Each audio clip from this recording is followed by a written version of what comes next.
The amount of devastation up here is kind of, it's mind-blowing, really. There's devastation. It's about a half a mile to a mile wide through a 5-mile swath of North City. So all the major contractors are up here, and we're all just pitching in, trying to do what we can to get this community back on its feet as quick as we can.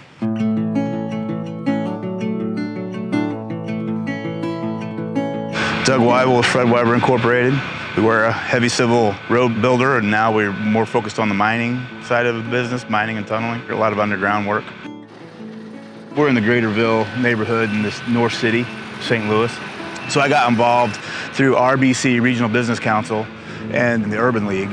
In 2016, we started demolishing vacant buildings, just donating our time and taking care of the city's vacant problems. That initiative was called Clean Sweep. So when the tornado swept through the area from Forest Park all the way through the North City, basically, a call was put out by the Urban League to the Clean Sweep companies that were involved. The contracting construction community through Clean Sweeps said, yes, we're in, where do you need us?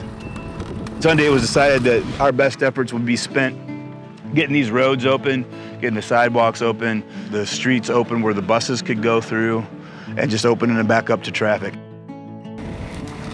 Our guys are leaning in, taking time away from their normal work and coming up here to help us with this effort. As I heard on a call today, there was 400 guys up here in the construction community.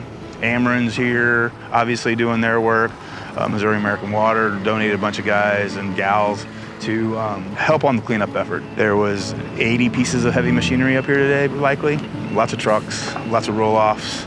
We got the best guys in the world at Weible. Our partners at Luby stepped up. What we need here is rubber track gear. So we put a call out to Luby. Luby stepped up to help us with this effort and do this very much needed work.